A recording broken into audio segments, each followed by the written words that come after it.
Bismillahirrahmanirrahim. Assalamualaikum warahmatullahi wabarakatuh. Selamat pagi teman-teman semua. Semoga selalu dalam keadaan sehat dan tanpa kurang suatu apapun.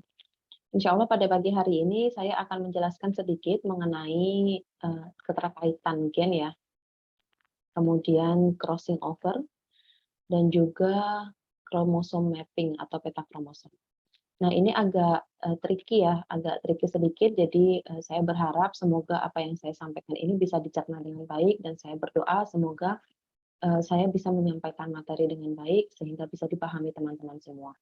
Nah, insya Allah nanti ini kan harusnya pekan 7 ya teman-teman.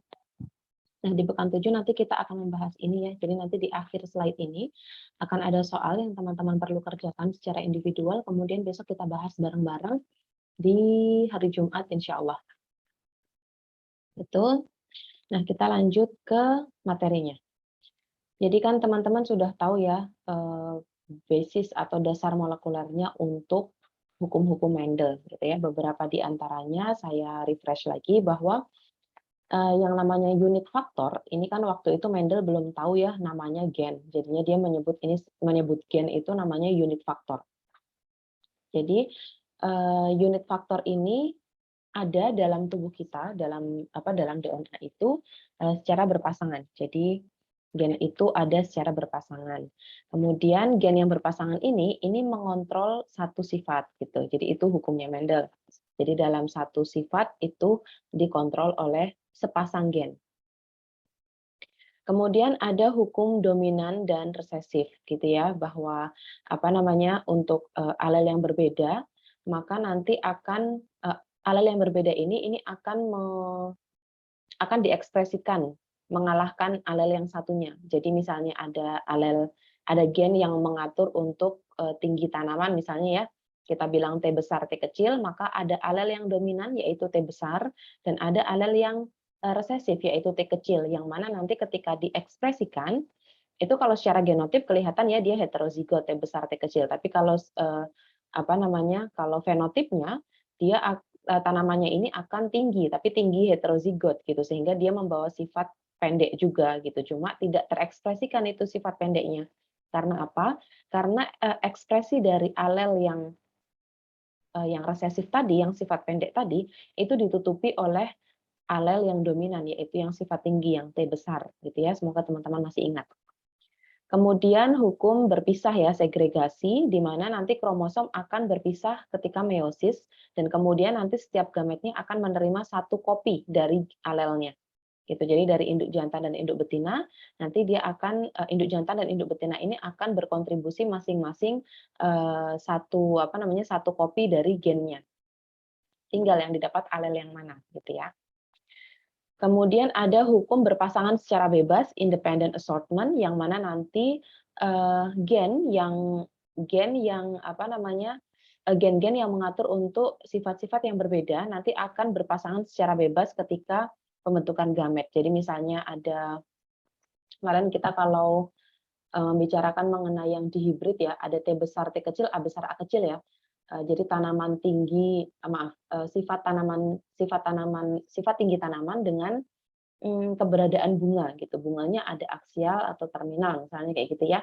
Nah, kalau yang A besar itu menunjukkan bahwa bunganya itu aksial, kalau yang A kecil itu menunjukkan bahwa bunganya terminal gitu ya. Nah, itu kan berarti ada dua gen yang mengatur untuk dua sifat ya, kayak gitu ya. Nah, masing-masing alel dari gen itu nanti akan berpasangan secara bebas. Jadi kalau pas dibikin diagram Punnett itu kan kelihatan ya teman-teman, mereka bebas berpasangannya sama siapa aja kayak gitu. Nah, itu salah satu hukum Mendel. Jadi kita refresh lagi bahwa hukum Mendel ini ada paling tidak 4 ya, bahwa gen atau unit faktor ini ada dalam kondisi berpasangan, kemudian ada hukum dominan resesif, segregasi, sama independent assortment atau hukum berpasangan secara bebas. Nah, kemudian kita lanjut bahwa ternyata ada penyimpangan dari rasio-rasio dari hukum Mendel. Jadi kan kalau di hukum Mendel tadi misalnya ini ya, ini sudah ada rasionya. Misalnya kalau di hibrid 9331 untuk misalnya F1 dikawinkan dengan F1 itu berarti rasionya harus 9331, nanti ada yang 121 dan seterusnya. Nah, ternyata ditemukan bahwa ada rasio-rasio yang menyimpang atau distorted. Jadi distorted Mendelian ratio. Jadi ketika eksperimennya Mendel ini diulang lagi, ini ya, diulang sama Bateson sama Punnett. Jadi mereka berdua ini mengulang lagi eksperimennya Mendel.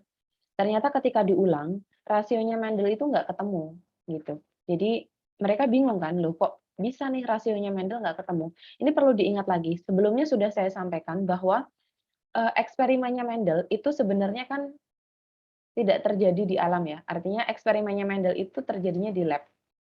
Jadi sebenarnya gen-gen di alam bebas ini tuh terjadinya poligenik gitu ya. Jadi nggak satu sifat dikontrol oleh satu gen, nggak kayak gitu. Ini Mendel memilih subjek untuk penelitiannya ini sangat hati-hati sekali supaya dia bisa membuat membuat hukum-hukum dan membuat rasio-rasio gitu. Jadi dia memang betul-betul mencari pure breed. Jadi Mendel mencari individu-individu yang sifatnya homozigot gitu ya. Padahal kan kalau di alam bebas kita nggak tahu ya individu ini homozigot apa heterozigot kayak gitu, sehingga sebenarnya hukum Mendel ini diaplikasikannya itu sangat sempit dan harus ada syaratnya gitu loh. Syarat supaya terjadi rasio sekian sekian sekian itu syaratnya harus begini begini begini gitu. Jadi intinya kalau mau mendapatkan mau mendapatkan hasil seperti Mendel itu ada syaratnya gitu, dan kita harus memenuhi syarat itu. Makanya ketika Bateson dan Punnett ini mencoba mereproduksi ya, mencoba mengulang apa yang dilakukan Mendel, ternyata nggak ketemu teman-teman. Jadi mereka mendapatkan rasio yang anomali, mereka mendapatkan rasio yang aneh, yang Mendel nggak pernah bilang rasio ini gitu. Kemudian jadi ketika Bateson dan Punnett ini mengawinkan antara F1-nya, seharusnya F1 perkawinan di hibrid itu kan harusnya rasionya 9331. Ini kalau kita nurut Mendel ya. Kalau kita nurut Mendel ini harus hasilnya 9331 ketika kita kawinkan F1 dengan sifat di hibrid. Jadi kita kawinkan F1 dengan dua sifat. Tapi yang terjadi adalah mereka mendapatkan ini.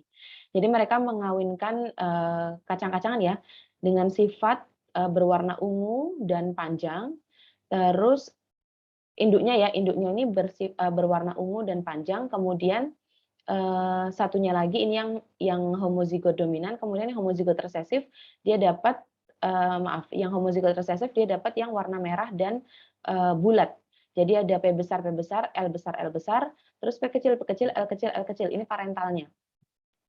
Nah, sebenarnya kan sama nih ya kalau kita kemarin bicarain di hibridnya Mendel gitu ya. Ini terus mereka kawinkan, habis itu mereka hitung rasionya. Mereka kawinkan, mereka dapat F1-nya ya. Terus antara F1 itu mereka kawinkan antara F1 dengan F1. Hasil dari P besar, P besar, L besar dikawinkan dengan P kecil, P kecil, L kecil kan berarti nanti gamet F1-nya kan P besar, P kecil, L besar, L kecil ya.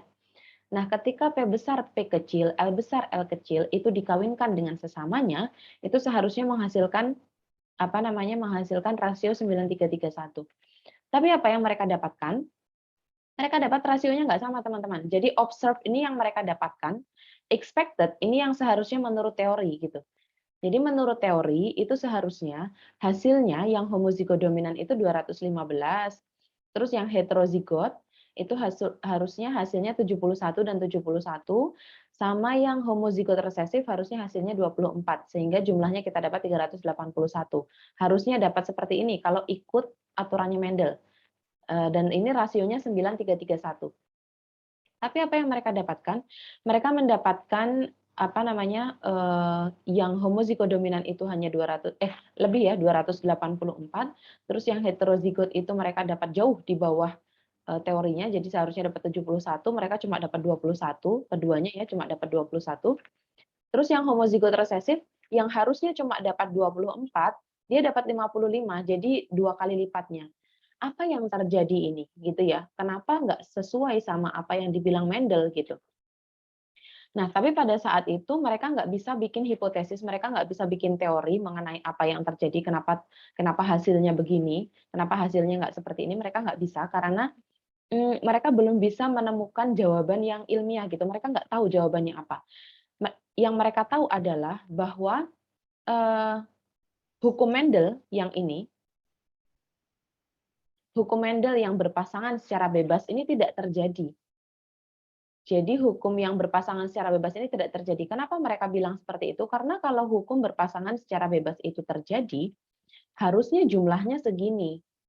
Tapi kita tahu bahwa yang homozigot resesif ini jumlahnya jauh lebih besar daripada yang seharusnya. Kalau terjadi hukum berpasangan secara bebas kan harusnya hasilnya 24 individu ya yang akan mempunyai fenotip warna merah dan juga berbentuk bulat gitu. Tapi mereka dapatkan 2 kali lipat, mereka dapat 55. Terus yang heterozigot ini juga mereka dapatkan jauh di bawah teorinya, sedangkan yang homozigot dominan ini ternyata dia juga dapat jauh dari yang diharapkan atau dari teorinya. Nah, mereka nggak bisa dapat penjelasan yang saintifik, ibaratnya nggak dapat buktinya gitu ya. Akhirnya beliau berdua bilang bahwa berarti ini hukum Mendel yang ketiga ini tidak terjadi. Hukum berpasangan secara bebas itu tidak terjadi. Itu saja yang bisa mereka sampaikan saat itu. Kemudian ada yang namanya ini ya kita pause sampai sini dulu. Intinya bahwa terjadi penyimpangan dari hukum Mendel gitu ya. Jadi hukum Mendel rasio 9331 itu ternyata ada penyimpangan, ada anomali. Ternyata tidak terjadi. Nah, kita pause sampai sini dulu. Gimana rasanya teman-teman kalau misalnya teman-teman harus menjadi seseorang yang menemukan teori baru yang berlawanan dengan apa yang Mendel katakan. Jadi ini perlu teman-teman ingat bahwa hukum Mendel ini sudah dipercaya selama kurang lebih 60 tahun. Ini sama kayak DNA ya. DNA ditemukan sekitar tahun sekitar tahun 50-an ya. Kalau sampai sekarang berarti berapa? 60-an tahun toh? Usia DNA ini baru 60 tahun gitu ya. Terus tiba-tiba ada seseorang yang mengatakan bahwa oh DNA itu nggak ada atau oh DNA itu bahasanya nggak ACGT loh. ACGTU bahasanya itu ada lagi bahasa yang lain gitu. Ada bahasa nitrogen yang lain misalnya kayak gitu. Jadi sesuatu yang sudah kita percaya selama 60 tahun kemudian tiba-tiba ada seseorang yang mengatakan berbeda kayak gitu. Coba gimana rasanya kalau seperti itu di dunia saintifik kayak gitu ya. Ini akan berat sekali gitu ya. Nah, ini di sini ditanyakan gimana rasanya kalau misalnya kita jadi seseorang yang akan kita jadi seseorang yang menemukan teori baru yang berlawanan dengan apa yang sudah Mendel katakan, dengan apa yang sudah dipercaya oleh mayoritas ilmuwan gitu. Nah, beliau ini Thomas Hunt Morgan. Thomas Hunt Morgan ini menemukan penjelasan kenapa rasionya Mendel itu bisa menyimpang seperti itu. Dan itu kan ada penyimpangan dari rasio Mendel yang ini tidak diketahui oleh kalangan akademia yang lain gitu loh. Jadi kalangan akademia yang lain itu mungkin pernah menemukan anomali seperti ini, tapi dia nggak dapat penjelasannya kayak Bateson dan Punnett tadi. Mereka menemukan bahwa oh ada anomali ini dari rasio yang dibilang Mendel, cuma mereka nggak bisa menjelaskan apa yang menyebabkan anomali itu gitu loh. Sedangkan Thomas Hunt Morgan ini dia menemukan penjelasannya. Jadi beliau menemukan teori yang berlawanan atau pengecualian, bukan berlawanan ya. Jadi pengecualian. Jadi dia menemukan teori baru yang berlawanan dengan apa yang sudah Mendel bilang gitu. Nah, tapi akibat apa yang ditemukan oleh Morgan ini, kita jadi bisa melakukan pemetaan kromosom. Jadi dengan apa yang sudah ditemukan Morgan dan itu berbeda dengan apa yang sudah dipercaya kalangan ilmuwan pada saat itu, jadi sudah 60 tahun percaya bahwa hukum pewarisan sifat itu ya 3 itu, ada dominan resesif, kemudian ada segregasi, sama ada berpasangan secara bebas. Ini hukum 3 ini hukum pewarisan sifat gitu. Mereka percaya itu, nggak ada hukum yang lain. Nah, ternyata Morgan ini menemukan hukum yang lain dan hukum yang ditemukan Morgan ini akhirnya membuat pemetaan kromosom itu jadi bisa dilakukan gitu ya. Dan ini penting banget loh. Jadi penemuan Morgan ini sangat membantu dunia apa ya, dunia genetika terutama apa ya, mengenai penyakit sampai saat ini ya. Karena kita jadi tahu penyakit ini dikode oleh gen apa dan gen ini letaknya di kromosom berapa, terus di kromosom berapa itu urutannya bagaimana. Kita jadi tahu itu gara-gara Morgan, alhamdulillah ya. Jadi beliau ini lahir tanggal 25 September 1866, meninggalnya tahun 1945 ya, Desember tanggal 4. Kemudian beliau mendapatkan PhD usia 24 tahun. 24 tahun mendapatkan PhD dari Johns Hopkins University. Dan selama masa produktivitasnya itu, selama usia-usia yang produktif itu, beliau sudah menulis sebanyak 370 artikel ilmiah, 22 buku, dan juga memenangkan Nobel Prize di fisiologi atau kedokteran ya tahun 1933. Masya Allah. Nah, beliau ini juga merupakan bapak dari genetika modern, dan juga beliau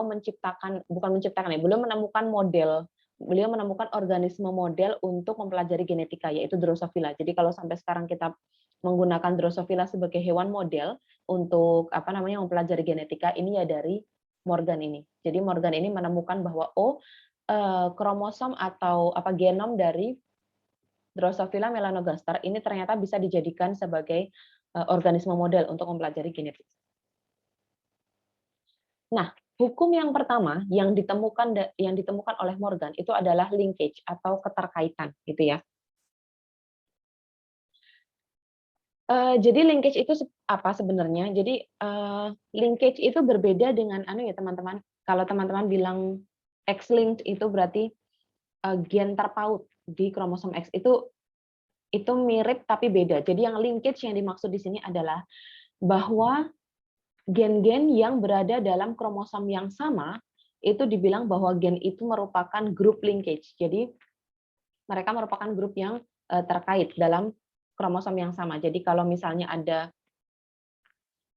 kromosom 3 itu mengandung gen ABCDE, maka gen ABCDE itu merupakan grup linkage dari kromosom 3, gitu ya. Nah, beliau menemukan linkage ini. Jadi ceritanya itu beliau mengawinkan Drosophila ya. Drosophila yang punya mata merah dan sayap yang normal itu dengan genotip seperti ini, PR+, VG+, VG+. Jadi PR+ ini menunjukkan plus ini menunjukkan dominansi ya. PR ini genotipnya. Jadi PR ini genotip untuk warna mata. Sedangkan VG ini vestigial, ini merupakan genotip untuk bentuk atau morfologi sayap Drosophila. Jadi kita dapatkan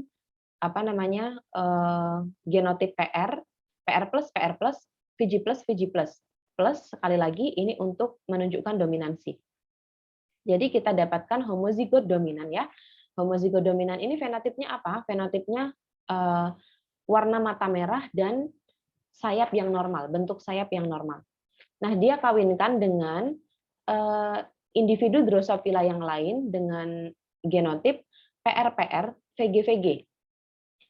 Nah, genotip ini fenotipnya adalah mata yang warnanya ungu sama sayap yang vestigial atau sayap yang cacat. Nanti kita lihat kecacatannya.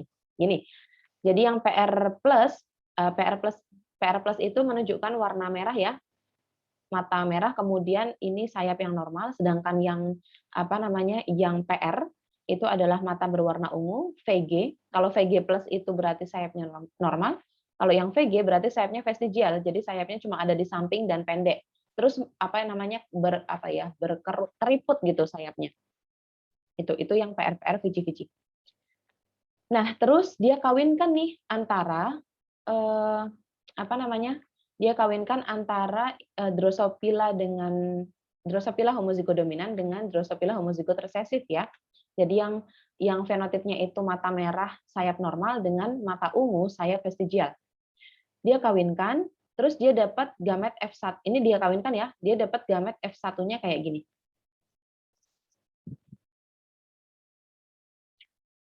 Nah, dia dapat gametnya kayak gini. Jadi parentalnya adalah PR+, VG+ ya. Kemudian ada parental yang PR, VG, ini gametnya. Jadi ada yang homozigot dominan, homozigot resesif. Terus dia dapat yang dia dapat yang heterozigot. Jadi PR plus dominan sama resesif, terus PR sama VG plus dominan sama resesif gitu.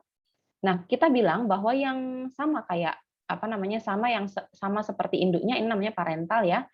Terus yang ini dulu kita kenalnya namanya heterozigot, tapi heterozigot itu adalah sifat sifat alelnya gitu ya. Nah, kalau kita membicarakan linkage ini namanya jadi rekombinan. Kenapa dibilang rekombinan? Karena ada proses rekombinasi atau crossing over sebenarnya gitu ya. Jadi pada saat meiosis nanti teman-teman tolong dibaca ya, pada saat meiosis yang meiosis pertama yang profase 1, kemudian fasenya diploten kalau saya nggak salah ya, fasenya diploten itu terjadi crossing over, di mana antara sister kromatid itu akan membentuk kiasmata gitu ya, sehingga nanti akan menyebabkan porsi atau sebagian dari informasi genetik itu bertukar antara kromosom homolog gitu. Nah, itulah makanya nanti akan terjadi yang namanya rekombinasi. Rekombinasi ini adalah dalam satu kromosom itu ada sebagian sifat dari induknya, sebagian sifat dari induk jantan, sebagian sifat dari induk betina. Nah, kita lihat ini ya, teman-teman. Kita lihat yang ini di yang rekombinan, kita perhatikan yang rekombinan. Ini ada PR plus, di mana PR plus ini merupakan sebagian sifat dari parental ya, yang homozigot dominan. Di sini ada vestigial resesif ini merupakan sebagian sifat dari yang parental yang homozigot resesif. Ini juga sama rekombinan ini. Ada satu yang resesif dapat dari sini, ada yang dominan dapat dari sini. Jadi namanya rekombinasi. Yang rekombinasi ini adalah individu yang dapat sebagian sifat dari induknya, gitu ya. Semoga bisa dipahami. Nah, kemudian ini menunjukkan garis ini, teman-teman. Ini menunjukkan kromosom. Jadi ketika suatu gen itu berada pada garis yang sama, katakanlah kita melihat garis ini ya, teman-teman. Ini kan ada PR plus, ada gen PR plus dan VG plus ya. Nah, berarti PR plus dan VG plus ini ada pada kromosom yang sama. Terus kalau kita lihat ini juga sama karena keduanya homozigot ya, tentu akan sama. Nah, kita lihat yang rekombinan. Nah, rekombinan ini ternyata PR plus dominan ini berada pada kromosom yang sama dengan yang resesif, VG resesif. Beda ya, beda sama yang ini ya.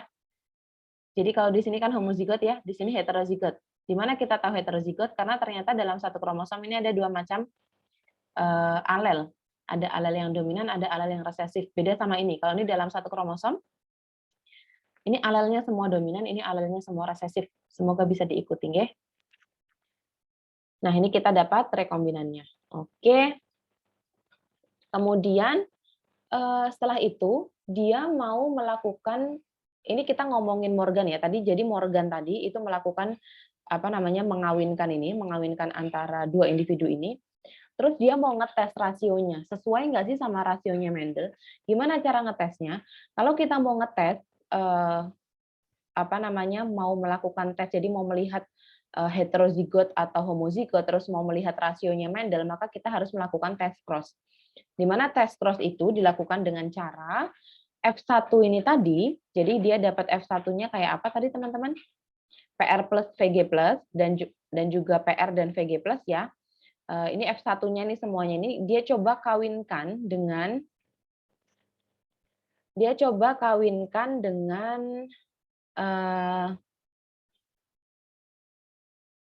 maaf, kayaknya saya maaf. Jadi dia dapat F1-nya. F1-nya itu adalah PR plus PR sama VG plus VG. Itu ya. Jadi rekombinannya kayak gitu ya. F1-nya kayak gitu. Terus dia kawinkan F1 itu dengan individu homozigot resesif. Supaya nanti bisa kelihatan. Kalau pakai yang dominan nggak kelihatan polanya. Dominan resesifnya nggak kelihatan. Maka kita harus pakai yang resesif semua. Nah, resesif semua ini berarti PR, VG, VG. Gitu ya. Nah, seharusnya kalau dilakukan tes cross, teman-teman, jadi antara individu dihibrid, F1-nya dilakukan tes cross, itu harusnya rasionya adalah 1:1:1:1. Ini ya. Jadi ketika F1 tadi apa namanya PR plus PR, VG plus VG itu dikawinkan dengan PR PR VG VG, itu harusnya rasionya 1:1:1:1. Tapi ketika Morgan melakukan tes cross untuk mengetahui rasionya, dia dapat ini. Ini kan rasionya kita lihat nggak 1:1:1:1 toh, karena ada parental yang jumlahnya gede banget sampai 1000-an, terus ada yang rekombinan ini jumlahnya cuma 100 sekian. Ini jadi dia dapatnya ini gimana nih kok nggak dapat 1:1:1.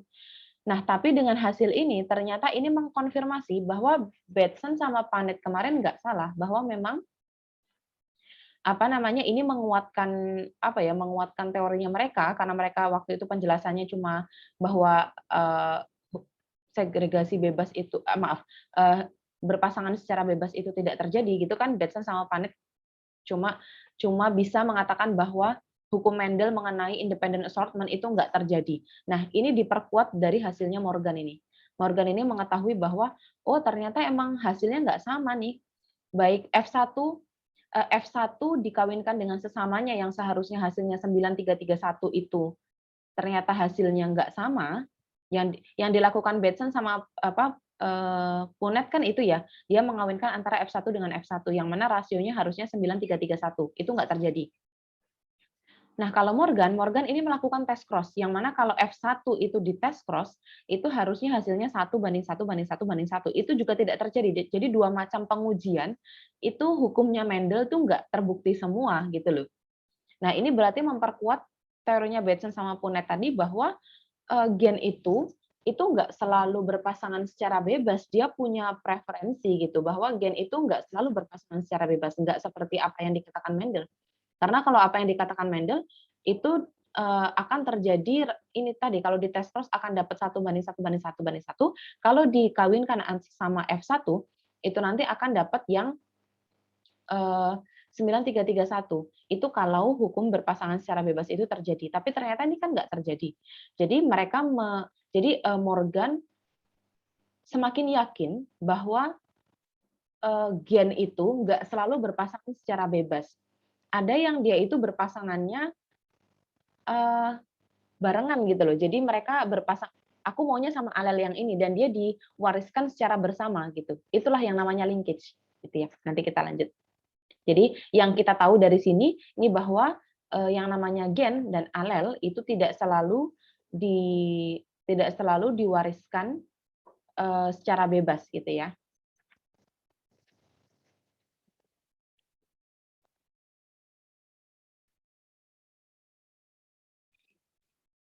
Nah, kemudian kita lihat gambar yang ini. Nah, Mendel nggak puas dengan hasilnya ini aja, dia melakukan eksperimen tambahan untuk mengkonfirmasi. Dia melakukan parental cross ya, dia melakukan perkawinan. Tapi yang di sini teman-teman lihat, ini adalah individu yang heterozigot semua. Ini heterozigot semua. Jadi antara F1, ya, ini heterozigot semua ya. Kita bedakan sama yang ini. Kalau yang ini, nah, yang di sini semuanya individunya adalah homozigot di sini ya. Kita lihat ini homozigot dominan, ini homozigot resesif. Terus kemudian kita lihat di sini dia mencoba mengawinkan gimana kalau dalam satu kromosom itu ada individu yang homozigot, ada yang resesif. Jadi dia mengawinkan yang rekombinan. Jadi yang rekombinan tadi dia kawinkan, dia dapat gametnya kayak gini. Dia dapat parentalnya itu adalah yang PR plus VG, terus PR VG plus, rekombinannya adalah yang homozigot. Terbalik ya. Saya harap teman-teman bisa melihat. Kalau yang di awal, kita lihat rekombinannya itu adalah yang heterozigot. Ya kan? Parentalnya adalah yang homozigot. Karena kita lihat di sini parentalnya memang homozigot. Jadi parentalnya di sini juga homozigot. Tapi kalau di sini, karena dia mengawinkan individu heterozigot, maka parentalnya menjadi heterozigot. Sedangkan yang rekombinan itu adalah yang homozigot. Gitu ya. Karena ini hasil rekombinasi. Karena kalau nggak hasil rekombinasi, hasilnya sama seperti parental. Heterozigot. Itu semoga bisa diikuti ya. Oke. Kita lanjutkan berarti di sini, ini teman-teman lihat ini dalam satu kromosom. Dalam satu kromosom ini berarti ada dua jenis alel. Ada yang alel dominan, ada alel yang resesif ya. Di sini juga sama. Di sini ada alel resesif, ini ada alel dominan. Kondisi seperti ini namanya adalah repulsion. Jadi konfigurasi atau bentuk ya, bahwa dalam satu kromosom ini ada dua macam alel, itu dinamakan repulsi atau trans. Trans itu berarti dalam satu kromosom ini ada dua sifat alel yang berbeda. Kemudian kalau yang seperti yang sebelumnya, jadi yang ini namanya coupling atau cis. Karena dalam satu kromosom ini alelnya sama, semuanya dominan. Ini semuanya resesif. Jadi dalam satu kromosom ini dua alelnya sama, ini dinamakan coupling atau cis gitu ya. Jadi nanti teman-teman saya harap bisa mengikuti itu, nanti kalau ada cis trans atau ada repulsion coupling, teman-teman bisa mengikuti. Ini ya, sudah. Kemudian dia dapatkan hasilnya seperti ini, teman-teman. Dia dapatkan bahwa yang rekombinan itu PR plus, VG plus ya, jumlahnya sekian. Terus yang rekombinan yang lain PR, VG, ini jumlahnya juga sekian. Nah, seharusnya kalau misalnya memang hukumnya Mendel itu berlaku, itu harusnya hasilnya juga 1:1:1:1 ya, karena ini juga habis itu di tes cross. Jadi dia kan dapat gametnya ini. Ini dia dapat gametnya ya. Dia dapat gametnya, terus dia tes cross dari persilangan dengan bentuk yang repulsi atau bentuk yang trans ini, dia tes cross. Jadi tes cross itu berarti dikawinkan dengan yang individu homozigot resesif. Hasilnya kayak gini. Yang mana seharusnya hasilnya 1:1:1:1. Tapi dia nggak dapat itu, dia dapat hasil kayak gini. Nah, ini menunjukkan bahwa berarti benar nih ada penyimpangan dari rasionya Mendel. Oke, dari sini dia makin yakin bahwa ada penyimpangan dari hukumnya Mendel. Tapi teman-teman, kadang-kadang apa yang kita lihat itu bukan merupakan yang sesungguhnya terjadi. Misalnya gini, teman-teman melihat angka 7 dan 9. Itu beda ya. Ada apel jumlahnya 7, ada apel jumlahnya 9. Secara kasat mata kita tahu itu berbeda, nggak sama ini. Ada penyimpangan gitu. Tapi kalau secara statistik nggak bisa kayak gitu. Kita harus uji dulu apakah memang secara statistik itu perbedaan itu bermakna. Gitu ya. Jadi kita uji secara statistik, oh ternyata 7 sama 9 tuh sama-sama aja kalau secara statistik dia nggak berbeda. Kalau secara matematika absolut, iya beda. 7 itu lebih kecil dari 9. Tapi kalau sudah kita hitung secara statistik, itu ternyata dia nggak berbeda kok secara statistik. Jadi perbedaan tadi itu sebenarnya nggak bermakna. Nah ini juga sama. Mereka mendapatkan, atau dalam hal ini kita membicarakan Morgan ya. Jadi Morgan mendapatkan 2 kali pengujian dengan model repulsi dan coupling. Itu dia mendapatkan penyimpangan semua. Yang seharusnya hasilnya 1:1:1:1, dia nggak mendapatkan hasil itu, gitu ya. Sehingga dia ingin tahu nih, apakah memang terjadi penyimpangan atau enggak. Jangan-jangan ini cuma yang kelihatan menurutku aja. Jadi jangan-jangan ini hanya subjektif aja bahwa menurutku ini terjadi penyimpangan gitu. Maka harus ada metode pengujian. Apakah betul terjadi penyimpangan atau tidak. Nah, untuk mengetahui apakah memang ada penyimpangan dari rasio tersebut atau enggak, itu kita harus menggunakan tes yang namanya chi-square. Itu untuk melihat apakah memang sesungguhnya terjadi penyimpangan atau tidak. Itu ya. Nah, ini kita dapatkan bahwa dari hasil ini bahwa seharusnya model coupling maupun model repulsi itu harusnya rasionya 1:1:1:1, tapi ternyata kan enggak ya. Jadi apa nih sebenarnya yang terjadi gitu. Ternyata dia mendapatkan hasil seperti ini. Jadi sebenarnya ada apa sih? Kenapa terjadi penyimpangan seperti ini? Nah, ini kita lihat jelas ya secara kasat mata bahwa ada penyimpangan dari rasionya yang harusnya semuanya perbandingannya 1, tapi ternyata dia nggak dapat seperti itu. Bahkan ini bisa jadi 10:1, karena kalau kita lihat angkanya ini tadi, antara 1000 sama 157. Katakanlah ini kan 10:1, misalnya gitu ya kasarnya ya, 10:1. Berarti kan nggak 1:1:1. Toh teman-teman, semoga bisa dimengerti ya maksud saya. Jadi kita lihat betul-betul memang ada penyimpangan, tapi gimana nih cara membuktikannya kalau memang ada penyimpangan seperti itu? Nah, kita menggunakan tes tadi yang saya bilang, harus ada mekanisme tes, yang mana mekanismenya ini dinamakan chi-square test. Jadi tes chi-square. Nah, chi-square test ini intinya kita ingin membandingkan apakah memang sungguh ada perbedaan atau deviasi atau penyimpangan dari hasil yang kita dapatkan dengan teorinya. Di sini kita dapat observe expected ya. Observe itu hasil yang kita dapatkan, expected itu hasil teorinya gitu ya. Nah, di sini ada rumusnya untuk menghitung chi-square. Chi-square itu pakai x kuadrat ya. Rumusnya adalah yang observe dikurangi expected itu dikuadratkan dibagi expected-nya. Jadi kalau ini berarti 13339 dikurangi 709,75, terus nanti hasilnya dikuadratkan, habis itu dibagi 709,75, hasilnya 557,9. Ini juga sama, semua digitukan. Kita dapatkan hasilnya adalah 1764 yang buat yang kopling, terus yang repulsion atau yang trans, kita dapat hasilnya 1372. Ini memang kelihatan berbeda ya teman-teman. Dari totalnya yang kopling itu harusnya 2839, chi-square-nya hasilnya 1764. Yang repulsion 2335 harusnya, tapi chi-square-nya hasilnya 1372. Ini berarti emang sungguh berbeda. Jadi ini kita tahu bahwa dari chi-square test ini kita yakin bahwa berarti ada deviasi dari rasio hukum Mendel. Gitu. Itu ya, ini untuk yang pengantar untuk linkage atau kromosom mapping. Oke.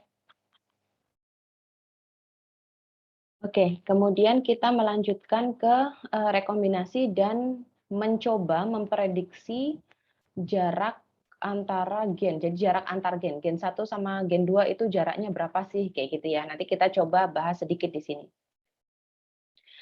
Jadi, ada yang namanya crossing over ya. Crossing over itu tadi saya sudah menyebutkan ke teman-teman ya. Crossing over itu adalah kondisi di mana sister kromatid, antara non sister kromatid. Jadi kan ketika pembelahan di meiosis di meiosis 1 ada yang fase profase itu di mana tadi saya bilang diploten ya sebelumnya, maaf. Jadi saya ulang lagi. Jadi yang namanya crossing over itu terjadinya adalah pada saat meiosis 1 di fase pakiten. Nih ya, meiosis 1 di fase pakiten, bukan diploten. Tadi sebelumnya saya bilang diploten, saya mohon maaf tertukar ya. Jadi crossing over terjadi di fase pakiten, di mana nanti di situ akan terbentuk tetrat ya teman-teman. Tetrat itu berarti adalah antar kromosom homolog, itu nanti akan membentuk sinaps. Nah, di situ nanti akan ada tetrat. Tetrat itu berarti ada 4 kromatid. Tetra ya, ada 4 kromatid. Nah, masing-masing kromosom itu kan terdiri dari 2 kromatid ya. Antar kromosom itu kan namanya sister kromatid.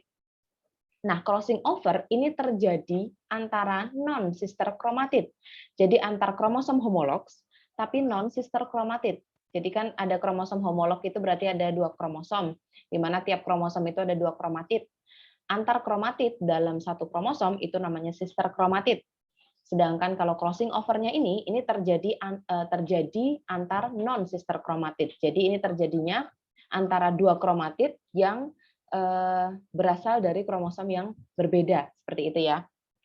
Tapi masih kromosom homolog. Nah, ketika terjadi crossing over ini, tadi saya bilang, akan terjadi pertukaran informasi genetik ya. Akan terjadi pertukaran informasi genetik antara kromosom homolog ini. Sehingga nanti akan terjadi rekombinasi.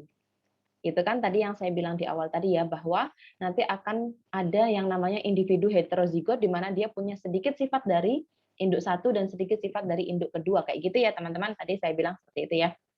Jadi ada pertukaran informasi genetik. Yang itu tadi namanya crossing over itu juga disebut sebagai rekombinasi. Jadi sama secara umum sama kalau teman-teman dengar atau membaca istilah rekombinasi itu yang dimaksud juga crossing over. Nah, sekarang konsep dasarnya rekombinasi.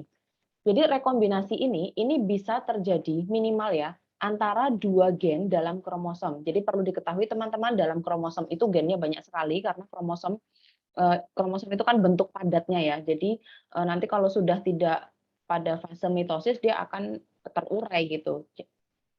Jadi gennya akan terurai. Nah, dalam satu kromosom itu ada banyak sekali gen.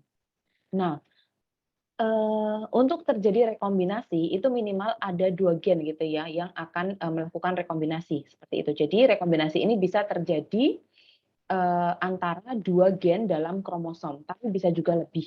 Tapi ini sebagai contoh saja, ini rekombinasi bisa terjadi minimal pada 2 gen pada satu kromosom, gitu ya.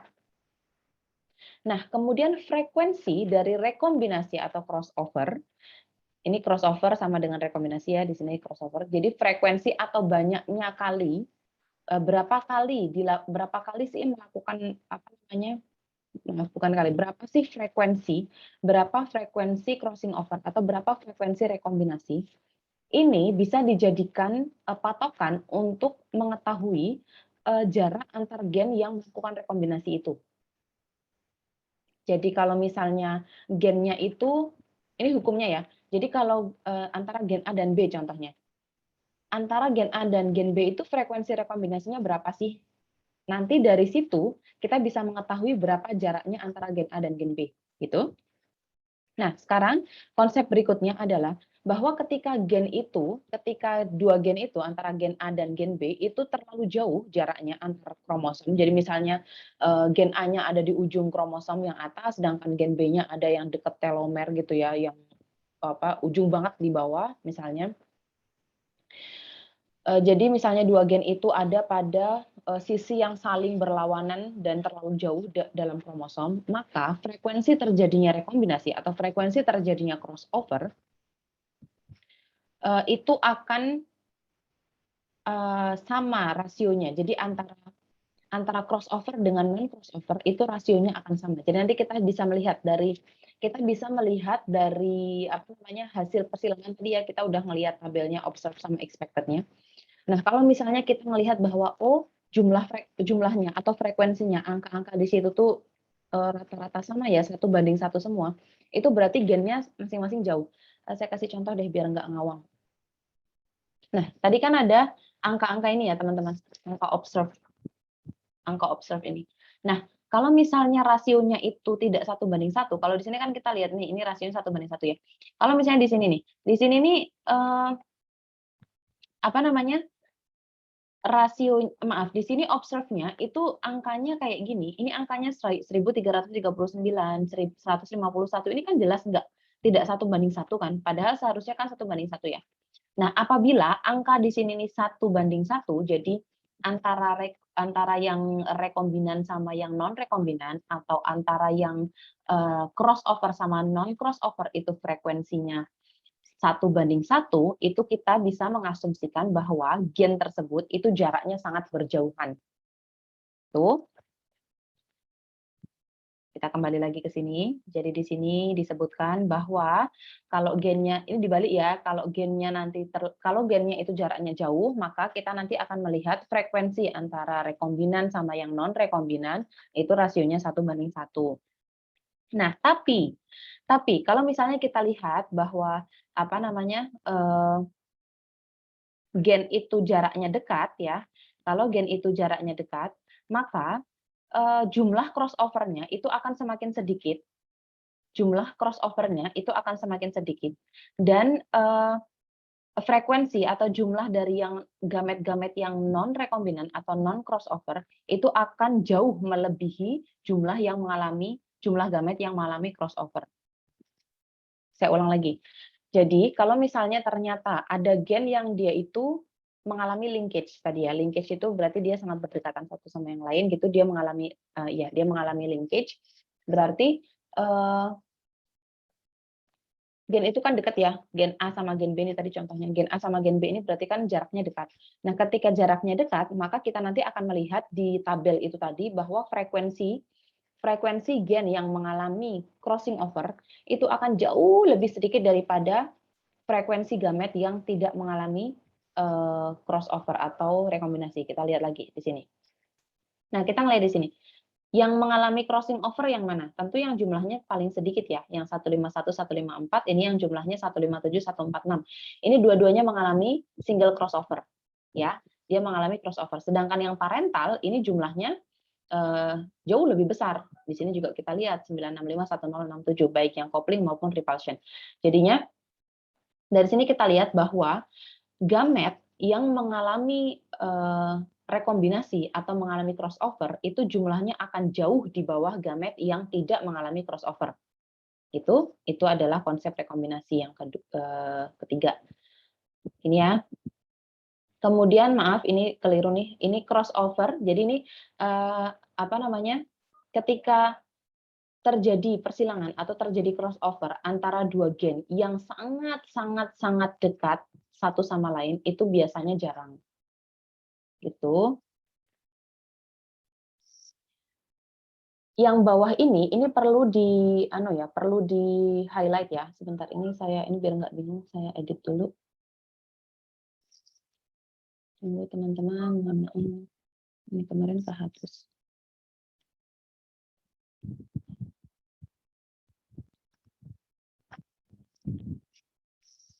Tadi sampai. Nah, ini.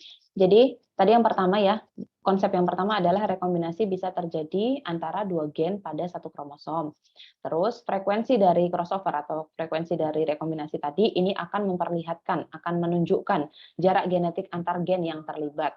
Kalau gennya nanti terlalu jauh ya satu sama lain, maka kita akan melihat rasionya dari jumlahnya tadi, itu akan rasio antara gamet yang mengalami crossover dan yang tidak mengalami crossover itu akan sama rasionya, jadi 1:1:1:1.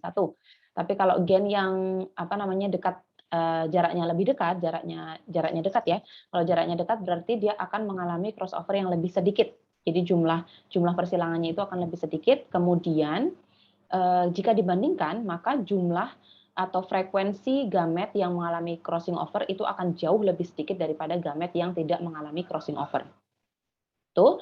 Kemudian yang ketiga, crossover antara gen yang sangat dekat satu sama yang lain. Jadi benar-benar jejeran gitu. Antara gen A sama gen B ini nggak ada jaraknya, jejeran kayak gini. Kalau tadi kita bilang misalnya yang frekuensinya 1:1:1 itu berarti jaraknya misalnya gini ya. Ini jaraknya jauh antara ujung kromosom sini sama ujung kromosom sini.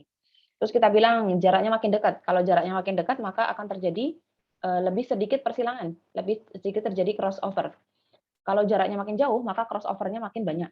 Kalau semakin dekat maka crossover-nya semakin sedikit persilangannya. Ya, maka kita lihat kalau nanti memang ada crossover kita bisa lihat dari frekuensinya bahwa jumlah yang mengalami crossover itu akan frekuensi yang mengalami crossover itu akan jauh lebih sedikit daripada frekuensi yang tidak mengalami crossover, gitu ya. Terus kemudian kalau misalnya mereka jejeran kayak gini, ini biasanya jarang banget. Kenapa jarang banget terjadi crossover? Karena ini nanti akan diwariskan bersama, dia nggak akan pisah. Kalau yang tadi jaraknya segini kan masih bisa nih terjadi crossover, jadi mereka bisa pisah nih, ya bisa pisah ke sel yang baru. Tapi kalau misalnya jaraknya kayak gini, ini biasanya hampir nggak pernah terjadi crossover. Kenapa nggak pernah terjadi crossover? Karena mereka nanti akan diwariskan bersama. Jadi ini kayak jadi satu grup gitu, terikat. Karena nggak ada jaraknya. Gitu ya, semoga bisa dimengerti. Jadi kalau dari rasio tadi, teman-teman, saya coba meringkas sedikit. Dari rasio tadi, kita bisa melihat apakah terjadi pindah silang atau tidak. Jadi kita kembali ke Mendel ya. Ketika Mendel itu membuat rasio 9331, membuat rasio tes cross 1:1:1:1, itu dia tidak mempertimbangkan adanya persilangan atau dia tidak mempertimbangkan adanya pindah silang atau crossover atau rekombinasi, sama aja. Kalau saya bilang salah satu itu artinya sama. Crossing over, crossover, pindah silang, rekombinasi itu artinya sama ya dalam konteks ini. Jadi Mendel membuat rasio itu nggak mempertimbangkan adanya pindah silang. Padahal ternyata di kejadian sesungguhnya di alam dia kan punya syarat itu tadi ya. Jadi saya bilang bahwa percobaannya Mendel itu betul-betul dijaga gitu loh supaya bisa mendapatkan hasil yang pure gitu, yang murni.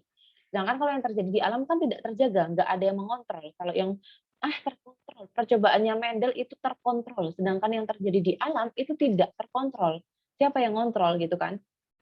Bisa dia bisa kawin sama siapa aja kalau di alam ya. Jadinya itu tidak terkontrol sehingga adanya pindah silang ini tidak bisa terobservasi di penelitiannya Mendel karena Mendel mengontrol supaya tidak terjadi pindah silang seperti itu. Gitu ya. Sehingga ketika percobaannya itu dicoba sama peneliti lain, loh ada anomali dari rasio ini, gitu ya. Nah, anomali itu menunjukkan yang tadinya misalnya rasio kalau di test cross ya F1 di test cross itu hasilnya 1:1:1:1, ini menunjukkan bahwa oh, antar gen ini jaraknya antar gen ini jauh karena rasionya 1:1:1:1 karena rasionya sama. Tapi ketika nanti kita lihat bahwa tadi jumlahnya ada yang 1.300, ada yang 1.000, terus ada yang 100 sekian, 100 sekian, jumlahnya kita lihat dia nggak 1:1. Nah, yang seperti ini terjadi pindah silang. Berarti terjadi crossover di sini. Itu ya, semoga bisa diikuti. Nanti kalau ada pertanyaan atau klarifikasi, boleh kita coba di besok Jumat. Nah, ini gambaran konsepnya, teman-teman. Jadi, di sini kita lihat, kalau misalnya gennya itu jauh ya, jaraknya, gennya itu antara gen A sama gen B ini jauh, maka frekuensi pindah silangnya ini bisa banyak. Nah, di sini gambarannya 3 gitu. Jadi bisa terjadi 3 kali pindah silang kalau jaraknya segini. Antara A sama B jaraknya jauh ya. Tapi kalau misalnya jaraknya dekat nih antara A sama B, maka crossing over yang terjadi itu akan semakin sedikit. Jadi hukumnya kalau gennya itu semakin jauh, maka pindah silangnya, frekuensi pindah silang juga makin banyak. Semakin dekat gennya, maka frekuensi pindah silang juga semakin sedikit. Nah, kalau gennya nanti benar-benar jejeran, nggak ada jaraknya, ini mungkin nggak ada crossing over sama sekali. Jadi gen ini akan diwariskan bersama. Jadi AB ini akan diwariskan bersama, dia nggak akan kepisah. Ini kan kalau kayak gini kepisah ya. Nanti apa namanya gen A, ini kan tadi saya bilang ya ini kromosom ya. Gen A ini nanti akan pindah ke kromosom yang ke sini. Alel A besar ini akan pindah ke kromosom homolognya. Terus yang di sini ini yang A kecilnya akan pindah ke kromosom homolognya. Jadi dia akan pindah gitu di kromosomnya. Ini juga akan pindah.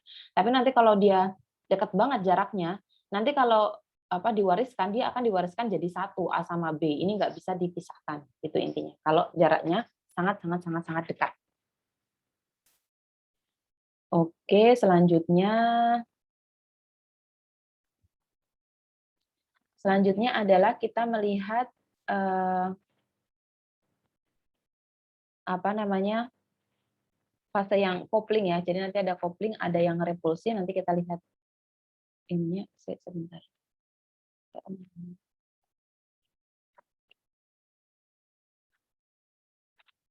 Sebentar teman-teman, mohon maaf. Zoom-nya kok nggak keluar.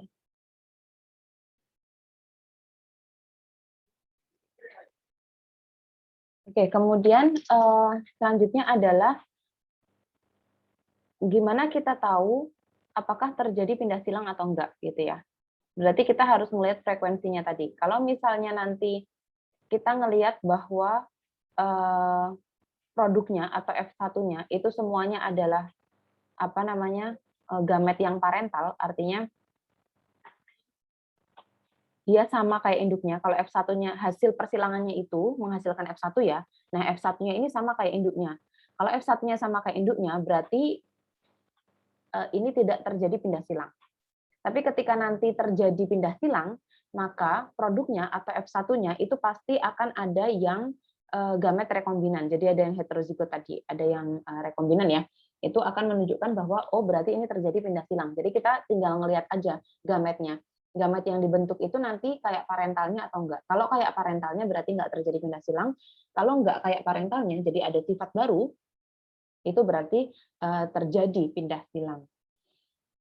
Kemudian kita ngelihat di sini gambar ini ya, ini adalah yang kopling atau yang apa namanya cis, terus ini yang trans. Oh maaf.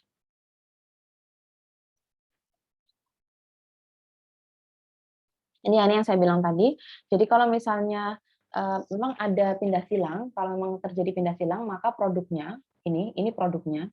Jadi kalau memang terjadi pindah silang, maka ini produknya itu akan parental semua sifatnya. Jadi sama kayak induknya. Berarti ini pindah silangnya nggak terjadi. Tadi saya bilang apa ya, maaf. Saya ulang lagi ya. Jadi kalau pindah silang itu tidak terjadi, maka kita bisa melihat dari produknya yang ini bahwa nanti produknya gametnya akan seperti parentalnya semua. Nah, kalau gametnya sama kayak parentalnya semua, berarti pindah silang ini tidak terjadi. Tapi kalau misalnya pindah silang itu terjadi, maka kita akan mendapat produk seperti ini, ada yang parental, ada yang rekombinan. Kalau memang ada seperti ini, ada parental, ada rekombinan, maka ini crossover-nya kita bisa katakan bahwa pindah silangnya itu terjadi, gitu ya. Nah, kemudian pertanyaan selanjutnya adalah gimana sih taunya gamet itu rekombinan atau yang parental? Karena kita bisa lihat ya antara misalnya kita nggak tahu nih di sini nih ditutup nih misalnya antara tulisan parental ini misalnya ditutup gitu. Terus gimana taunya dia itu rekombinan apa parental? Karena antara apa yang cis sama trans itu hasilnya beda, ya kan? Akan tertukar gitu loh. Kalau yang apa namanya cis itu nanti yang heterozigot itu adalah rekombinannya, sedangkan yang parental itu adalah apa namanya adalah maaf yang heterozigot itu adalah rekombinannya, sedangkan yang parental itu adalah yang homozigot. Sedangkan kalau kita pakai yang apa namanya kalau pakai yang trans itu yang menjadi parental itu adalah yang heterozigot, sedangkan yang apa namanya yang rekombinan itu adalah yang homozigot. Terbalik ya. Kalau yang apa namanya repulsion atau yang trans ini kita lihat rekombinannya dia homozigot. Kalau di sini rekombinannya heterozigot. Parentalnya juga sama kayak gitu. Jadi bisa terbalik. Nah, sekarang kita pengen tahu gimana caranya kita bisa menentukan mana gamet yang parental, mana yang gamet rekombinan. Karena kalau soalnya nggak akan ditulis cis atau trans. Kita ngelihatnya dari ininya aja. Apa dari gambar ini aja, simbol yang di sini. Kalau dia homozigotnya ada di kromosom yang sama, berarti dia cis. Kalau dia ada di kromosom yang berbeda ya, dominan ini ada di kromosom yang berbeda, maka dia adalah yang trans. Jadi kita tahunya dari mana? Kita bisa ngelihat dari frekuensinya. Gitu ya, kita bisa lihat dari frekuensinya. Biasanya produk yang frekuensinya atau gamet yang frekuensinya itu paling kecil itu adalah yang rekombinan. Mau dia cis atau trans, kalau nanti hasilnya kalau frekuensinya itu kecil, itu berarti dia yang rekombinan. Sekarang pertanyaannya kenapa? Ini tolong dijawab besok ya. Kenapa yang kenapa gamet yang frekuensinya paling kecil itu adalah yang rekombinan. Kemudian ketika nanti ketika kita melihat melihat produknya ya, ketika melihat gamet yang dihasilkan dan ketika kita melihat jumlahnya, nanti kita bisa menentukan original cross-nya itu apa? Original cross-nya itu bentuknya coupling atau cis, apa original cross-nya itu bentuknya repulsion atau trans. Kita bisa menentukan ini. Tapi pertama kita harus melihat gametnya dulu, habis itu kita harus melihat frekuensinya berapa, baru kita bisa menentukan jenisnya, coupling apa repulsion.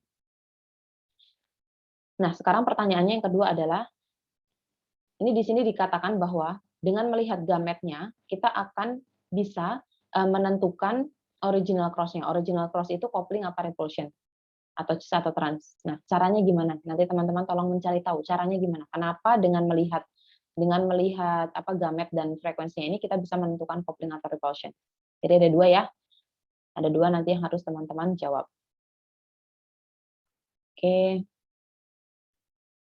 Selanjutnya pertanyaan yang paling penting itu sebenarnya ketika menemukan teori seperti ini adalah kita harus mempertanyakan berapa sih berapa produk atau gamet rekombinan yang akan diproduksi, yang akan dibuat, yang akan dibuat ketika memang terjadi pindah silang. Berapa jumlahnya rekombinan yang akan diproduksi ketika pindah silang ini terjadi, gitu ya.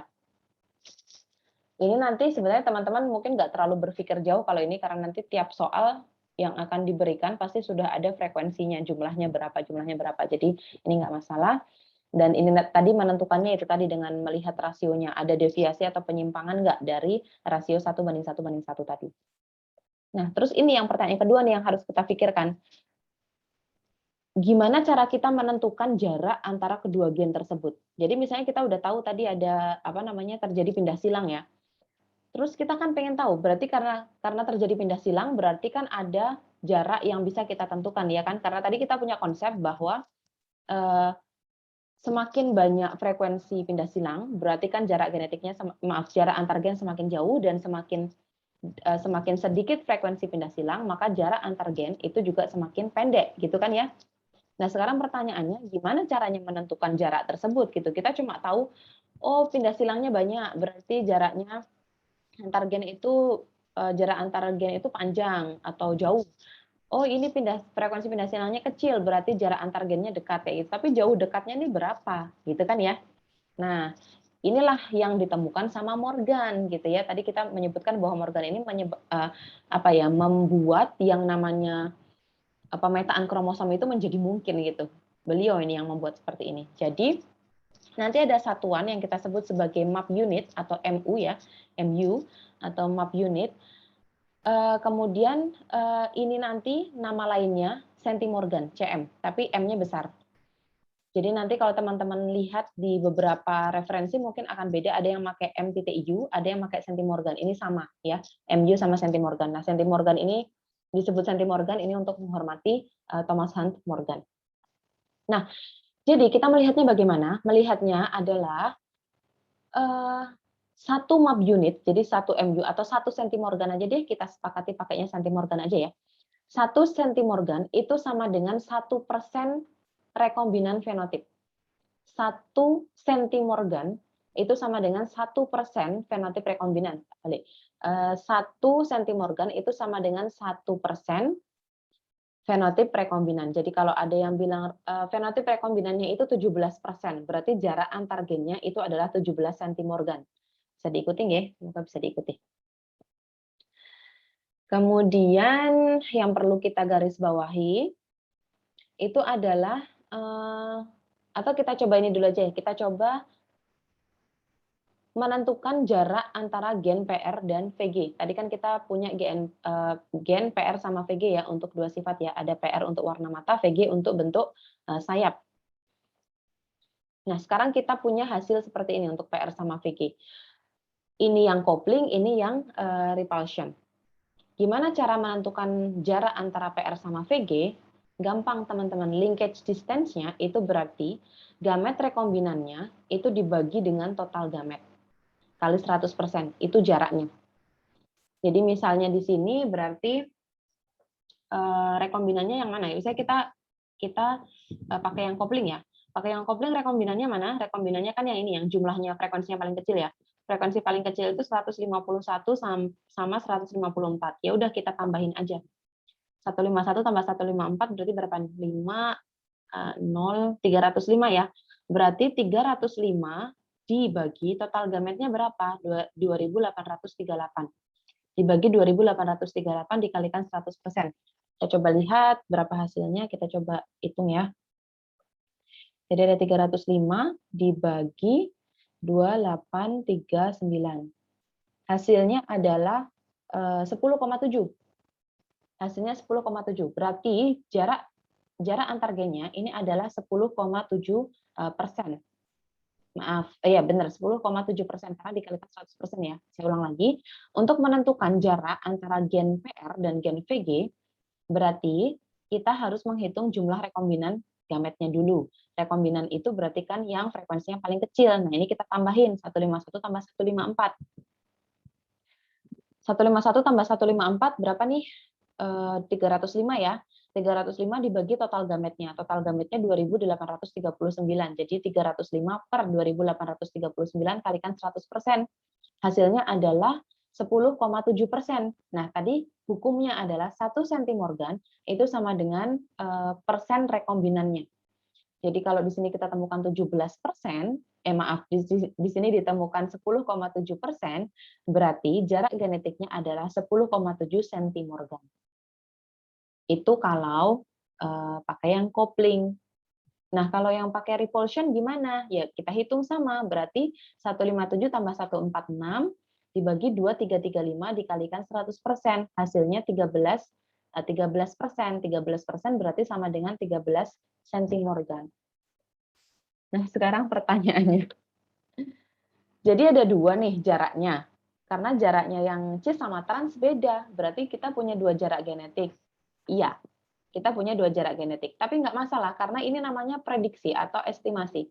Jadi nanti tinggal ditanya aja, ini perhitungannya kita menggunakan yang model yang cis apa menggunakan model yang trans gitu aja kan. Kalau misalnya ditanya seperti itu terus kita jawab, oh saya pakai model yang trans. Oh, kalau pakai model yang trans berarti hasilnya adalah 13 centimorgan. Jarak antara gen PR dengan gen VG itu 13 centimorgan. Oh, kalau pakai yang cis gimana? Kalau pakai yang cis jarak antara gen PR sama VG itu 10,7 centimorgan gitu aja, dan itu nggak masalah gitu ya. Nah, terus kita suruh gambar petanya. Ya udah, kita gambar aja ini antara PR dengan VG jaraknya 11,7 centimorgan. Dapat dari mana nih 11,7?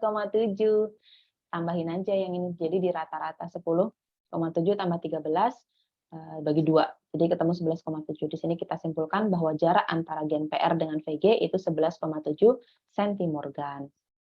Nah, tapi ada hal yang perlu diingat teman-teman. Kalau kita menghitung jarak antar dua gen, ini kan ada gen PR sama gen VG ya, itu maksimal cuma bisa 50% rekombinan atau 50 centimorgan. Kenapa? Karena jarak di atas 50 centimorgan itu sebenarnya udah susah untuk udah susah untuk ditentukan atau susah untuk dihitung, karena kalau jaraknya udah di atas 50 centimorgan itu bisa berarti gennya itu terlalu jauh ya, terlalu jauh, atau gennya itu berarti sudah ada di kromosom yang berbeda. Tadi kan syaratnya ini kan harus ada di kromosom yang sama toh kalau kita mau menghitung jarak antar gen ya. Nah, berarti kalau misalnya jaraknya di atas 50 centimorgan, ini bisa jadi alel yang kita hitung ini sudah ada di kromosom yang berbeda, sehingga nanti harus diperlukan metode mapping atau metode pemetaan lain untuk menentukan gen-gen yang letaknya sudah di kromosom yang berlainan. Nanti kita akan mencoba dengan 3-point cross, jadi pakai trihybrid. Itu metodenya. Kalau misalnya kalau misalnya jaraknya di atas 50 centimorgan, berarti kita harus mencari gen satu lagi, minimal harus ada 3 gen yang harus kita hitung supaya kita bisa dapat jarak relatifnya. Seperti itu. Ya, namanya 3-point cross. Nah, sekarang kita lanjutkan nih. Gimana caranya kita menghitung jarak genetik dari 3 gen gitu. Jadi ada nanti, kalau yang tadi kan kita cuma pakai 2 gen ya, ini kita pakai 3 gen. Terus gimana caranya menentukan urutan gennya. Kalau kalau cuma 2 gen kayak gini kan sebenarnya nggak masalah ya dibolak-balik ya. Yang pertama PR, yang kedua VG nggak masalah. Yang pertama PG, yang kedua PR juga nggak masalah, karena yang jelas jarak antara dua ini adalah 11,7 centimorgan. Tapi kalau kita bicara 3 gen, nggak bisa. Jadi harus ada urutan gen yang harus kita tentukan. Gimana caranya? Nah, sekarang kita lihat yang 3-point cross ya.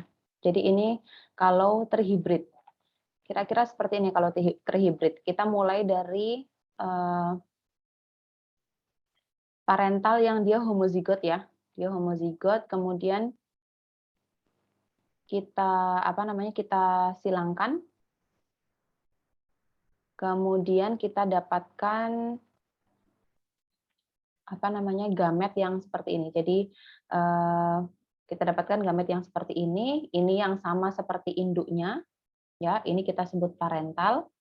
Kemudian kita dapat single crossover-nya 2 kali, karena nanti single crossover yang di paling pinggir sama single crossover yang paling pinggir A, terus yang paling pinggir C, kemudian nanti double crossover itu yang 2 kali gitu. Jadi nanti kita akan dapat tipe gamet yang seperti ini, ada gamet yang parental, terus ada gamet yang single crossover ada 2 kali, terus yang double crossover ada sekali. Nah, seharusnya kalau misalnya nanti kita dapatkan ini gamet-gamet ini, kita kawinkan dengan homozigot resesifnya, jadi kita tes cross, itu harusnya rasionya ini 1:1:1,9 kali, harusnya seperti itu. Tapi ternyata ketika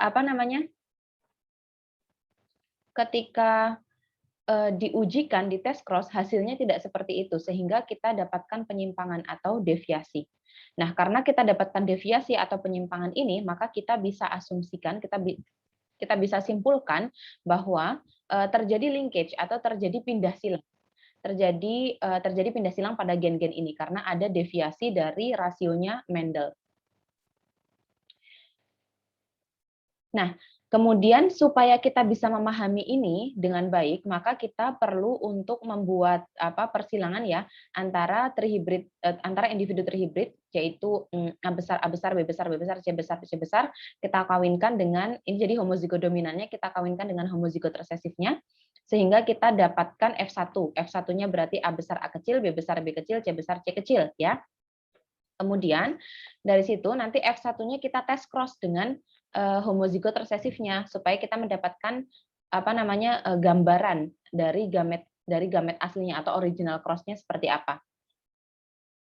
Nah, F1 ini nanti akan menghasilkan tabel seperti tadi, teman-teman ada observe, ada tipe gamet, nanti ada berapa frekuensi pindah silangnya itu nanti akan terlihat ketika kita melakukan tes cross. Nah, nanti hasil tabel itu tadi dari tes cross F1 tadi itu akan kita bisa mendapatkan informasi mengenai urutan gen dan juga jarak genetiknya, jarak antar gennya. Jadi kita bisa menentukan urutan gennya ya atau gene order dan juga jarak antar gennya. Nah, kemudian ketika hasilnya ini kan tadi kita tes cross ya antara F1 dengan homozigot resesifnya. Kemudian kita lihat hasilnya seperti apa tabelnya. Nah, kita dapatkan seperti ini. Jadi, kita dapatkan genotipnya ada 9 ada berapa? 1 2 3 4 5 6 7 8. Ada genotipnya ada 8 ya, teman-teman. Genotipnya ada 8 terus kita dapat angka ini. Ini adalah frekuensi pindah silangnya. Jadi kita dapat frekuensi pindah silangnya, terus kita menentukan tipe gametnya. Nah, kemudian yang pertama-tama harus kita lakukan itu adalah kita harus menentukan mana parentalnya. Nah, parental itu bisa kita tentukan dengan cara melihat frekuensi pindah silang yang paling banyak. Frekuensi pindah silang yang paling banyak itu adalah parentalnya. Jadi kalau kita lihat di sini, frekuensi pindah silang paling banyak adalah 390 dan 374. Jadi ini adalah parentalnya. Oke? Udah ketemu ya parentalnya. Kemudian kita harus mengurutkan gennya. Kita harus mengurutkan gennya. Habis itu kita menentukan mana sih gamet yang mengalami pindah silang yang double, jadi double crossover, itu yang mana. Kemudian kita menentukan, baru bisa kita menentukan jarak genetiknya. Setelah kita tentukan jarak genetiknya, setelah kita tentukan jarak gennya, kita menggambar petanya. Jadi yang pertama itu tadi, ketika mendapatkan soal seperti ini, maka yang pertama-tama kita lakukan adalah menentukan mana genotip parentalnya. Kemudian yang kedua menentukan urutan gennya. Terus yang ketiga menentukan mana yang mengalami double crossover. Habis itu kita menentukan jarak gennya. Setelah ditemukan jarak gennya, kita menggambar petanya. Nah, untuk menentukan double crossover ini gampang, teman-teman. Double crossover itu pasti adalah yang jumlahnya paling sedikit. Jadi kalau kita ngelihat ini yang paling sedikit adalah angka 5 dan 8 ya. Sehingga kedua genotip ini pasti mengalami double crossover. Jadi tadi kita udah temuin parentalnya, kita udah temuin double crossover-nya. Oke? Karena kita melihat frekuensi yang paling sedikit. Oke, kemudian sisanya itu yang mengalami single crossover. Jadi yang sisanya ini yang mengalami single crossover. Yang 27 sama 30 sama 81 sama 85. Nah, sekarang gimana nentuinnya? Single crossover antara C dan B atau single crossover antara A dan C? Kok dia bisa tahu ini antara C dan B? Kok ini bukan yang A sama C gitu? Bisa ngerti nggak maksud saya? Kok dia bisa tahu ini single crossover antara C dan B? Kok bukan A sama B misalnya? Gitu ya. Kok ini bisa antara A dengan C kok bukan B dengan C atau kok bukan A dengan B gitu.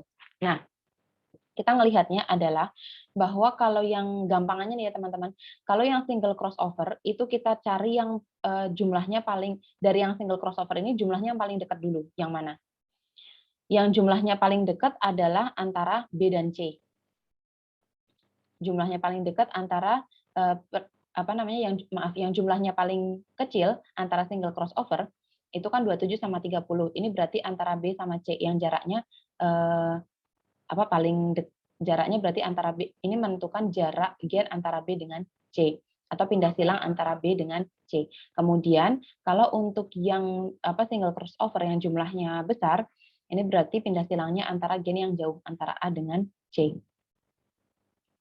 Gitu gampangnya gen yang jauh antara A dengan C. Kalau yang single crossover dengan jumlah frekuensi paling kecil itu biasanya antara yang dua gen terakhir B sama C. Ini kalau yang untuk yang terhibrid ya. Jadi kita dapat single crossover yang di sini antara gen B sama C, kalau yang ini antara A sama C. Nah, nanti kenapa ini C sama B, kenapa bukan B sama C, itu karena ada urutan gennya, yang mana nanti yang bisa teman-teman lakukan pertama ini biasanya cuma ngasih tahu bahwa, oh ini single crossover antara gen C atau C dan B atau B dengan C. Tapi nanti untuk memastikan apakah C dulu atau B dulu, itu kita harus menentukan jarak gennya dulu, terus kita gambar petanya, baru kita bisa tahu. Coba, kita coba ya. Jadi,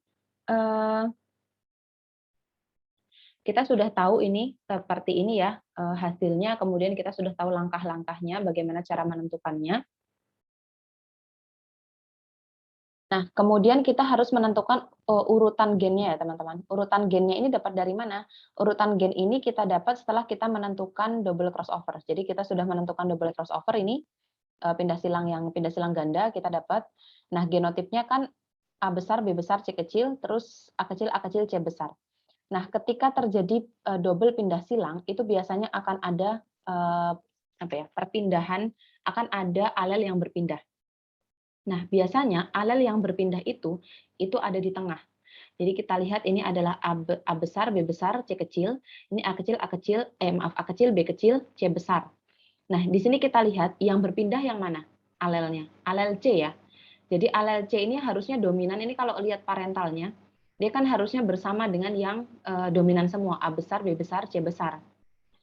Kemudian di sini ini yang gen alel yang C kecil ini seharusnya kalau lihat parentalnya ini kan kromosomnya harusnya barengan sama yang A kecil B kecil, jadi homozigot resesif. Tapi kita lihat di sini dia bertukar. Nah, yang bertukar seperti ini kita bisa bilang bahwa dia ini yang ada di tengah sebenarnya. Jadi dia mengalami pindah silang 2 kali. Itu jadi urutan gennya berarti menjadi A, C, B, bukan A, B, C. Sehingga kalau kita sudah bisa menentukan urutan gennya, maka di sini kita bisa bilang di sini C dan single crossover antara gen C dan B, bukan B dengan C. Gitu. Kenapa? Karena C dulu, gen C ini letaknya di tengah, bukan B. Itu ya, semoga bisa dimengerti. Oke, sekarang kita udah tahu semua, parental genotip udah tahu, urutan gennya udah tahu, menentukan double crossover-nya udah tahu. Sekarang kita tentukan jarak genetiknya. Menentukan jarak genetiknya gampang teman-teman, sama kayak tadi, sama kayak yang sebelumnya. Jadi cuma kita sekarang tinggal menambahkan bahwa pindah silangnya sekarang ada 4 ya, berarti kita tambahkan semua. Jadi misalnya contohnya yang di sini, contoh di sini ya, ini berarti kita identifikasi pindah silangnya dulu. Pindah silangnya ada tiga ya, ada tiga grup. Jadi single crossover antara A sama C itu ada 2, 81 tambah 85 ditambah single crossover antara C dengan B, 81 tambah 85 tambah 27 tambah 30 ditambah 5 ditambah 8, kemudian dibagi 1000 dikalikan 100. Itu untuk menentukan jarak genetiknya. Maaf, jarak gennya. Jarak genetik itu pohon filogeni, teman-teman. Ya Allah. Jarak gennya. Jadi, cara menentukan jarak gennya seperti itu ya. Rekombinannya ditambahkan semua, kemudian dibagi dengan total gamet, total produksi gametnya. Nah, kemudian kita dapatkan dari perhitungan itu bahwa jaraknya adalah 17,9 centimorgan. 17,9 centimorgan. Mohon maaf, saya ada keliru sedikit tadi. Saya ulang lagi ya teman-teman, ketika menentukan jarak genetik, kita lihat rekombinannya dulu. Sekarang kita mau tahu yang mana dulu.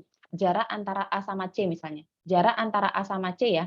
Kalau kita mau mencari jarak A sama C, berarti yang ditambahkan adalah 81 ditambah 85 ditambah 5 ditambah 8 dibagi 1000 dikalikan 100. Itu hasilnya 17,9 cm. Sehingga kita bisa bilang jarak antara gen A dan gen C itu adalah 17,9 cm.